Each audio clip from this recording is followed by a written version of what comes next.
Yo yo yo, what's up mga boss? Impas tanan ang tanan nga mga endorso nga gihimo ni Tatay Digong sa tanan nga mga senator nga mudagan niini karong eleksyon nga umaabot kung sakaling mahimong tinuod ning gikahadlukan nato nga balita. Ung unsa ni, watch this mga boss. Connected sa internet, yung voting machines on election day, di ba? Pero isipin natin mabuti bilang mga Pilipino, kung merong mandaraya sa ating eleksyon ngayong 2025, manggagaling ba sa loob ng gobyerno o hindi? Alam nyo na ang sagot dyan. At kung galing sa loob ng gobyerno ang mandaraya, meron ba silang power na baguhin ang source code ng counting machines on the election day or even before that? Meron, kahit sabihin natin na dumaan ito sa independent audit.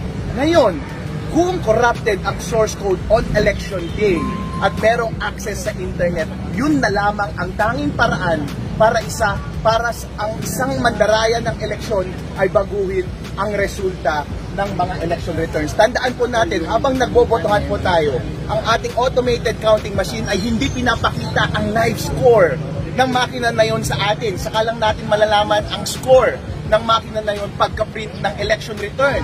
Kaya even before pagka-print ng election return, wala dapat access ang kahit na sino ang masamang tao sa makina na yon. Dahil kapag may access ang masamang tao sa makina, baka yung lumabas na final score ay hindi yung totoong score na ibinoto ng mga taong bayan dun sa makina na yon.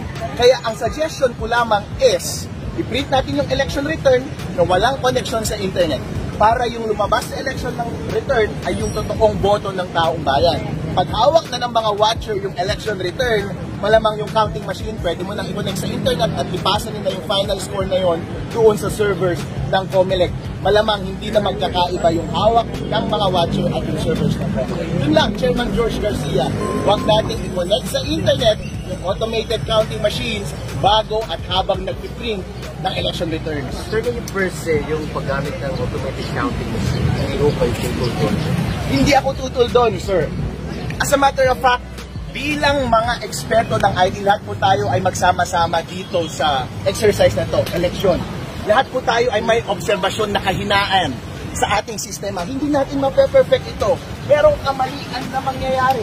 Pero sa lahat ng naobserbahan natin, na kahinaan na pwede natin itama, pwede itama natin. Kasi wala namang mawawala sa atin eh. Pareho lang tayo, Chairman George Garcia, na ang hangarin ay palakasin at patatagin ang integridad ng eleksyon natin ngayong 2025. Walang mawawala sa atin. Magsama-sama po tayo. Ang tanging nakapagtataka lang, ayoko lang magkalat ng, ng mga intriga, bakit ayaw ninyong gawin?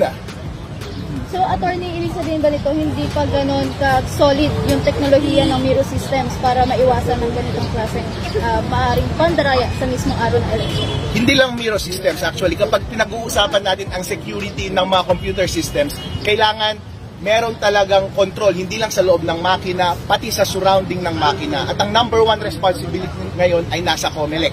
Ina-acknowledge natin na yung loob ng makina, yung source code, maaaring hindi natin yun masecure ng 100%. Pero meron kang magagawa sa labas ng makina para hindi ma-take advantage yung vulnerability na yun sa loob ng makina. Kaya nasa COMELEC ngayon, COMELEC, kahit hindi ka IT, kahit hindi ikaw yung nag-develop ng Miro Systems, ang gawin mo lang is huwag mong i-connect sa internet para hindi ma-take advantage yung vulnerability ng automated counting machine. Sir, mag-iba lang po ng konting po.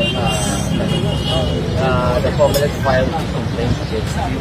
Meron na po Sos Ginoo mga boss, kung kini nga mga panlanta, what if kung matinuod Ginoo, tanan na to mga buto, sayang. Mao na nga, doon na siya point mga boss. Actually, doon na jud siya dako kay nga point. Ug unta, kini nga mga butang marisolba mga boss sa wala pay eleksyon. Dagang salamat!